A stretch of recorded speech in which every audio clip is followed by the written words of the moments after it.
से पूरी मेहनत करनी पड़ती थी, जबकि बेस लाइन में पहले से ही टेस्टेड और सही तरीके से काम करने वाले एल्गोरिदम्स मौजूद थे। इससे फायदा ये हुआ कि दुनिया भर के रिसर्चर्स और डेवलपर्स शुरू से रिसर्च न करके यहाँ से ही एल्गोरिदम्स को देख लेते थे, जिससे उनका टाइम तो बचता ही था, साथ ही रिसर्च भी फास्ट हो जाती थी और ज्यादा से ज्यादा लोग आसानी से एआई के फील्ड में कंट्रीब्यूट कर पाते थे। लेकिन सबसे बड़ी पहचान कंपनी को 2018 में मिली, क्योंकि यही वो साल था जब ओपनएआई ने दुनिया के सामने इंट्रोड्यूस किया GPT-1 को। ये एक ऐसा मॉडल था जो पहले से ही लाखों सेंटेंसेस और टेक्स्ट पर ट्रेन किया गया था। जब भी आप इसे कोई इनपुट देते थे तो ये उस ट्रेनिंग के आधार पर अगला शब्द प्रेडिक्ट करता और पूरा सेंटेंस जनरेट कर देता था। अब भले ही ये मॉडल छोटा था, लेकिन एक नई क्रांति की शुरुआत जरूर हो चुकी थी, क्योंकि ओपनएआई अब काम कर रही थी अगले बड़े स्टेप पर, यानी GPT-2 पर, जो कि इससे भी कहीं ज्यादा पावरफुल होने वाला था।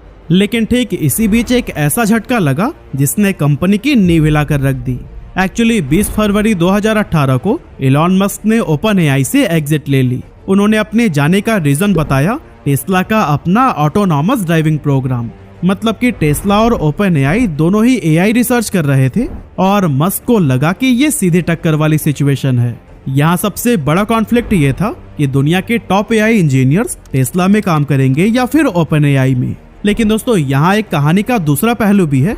असल में ओपनएआई के कई सारे एम्प्लॉयज का ये मानना है कि एलॉन मस्क के एग्जिट का असल रीजन टेस्ला नहीं बल्कि कुछ और ही था। कहा जाता है कि मस्क चाहते थे कि ओपनएआई को टेस्ला के साथ में मर्ज कर दिया जाए ताकि पूरा कंट्रोल उनके हाथ में हो।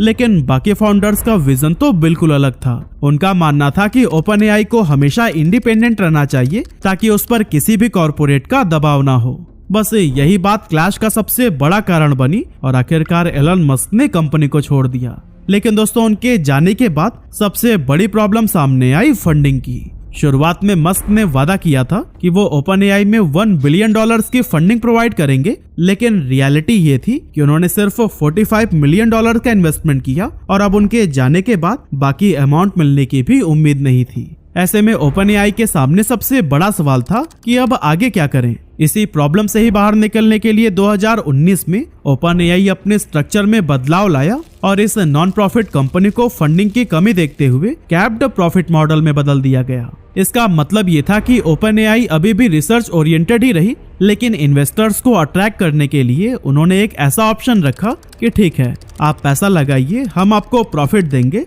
लेकिन सिर्फ एक लिमिट तक।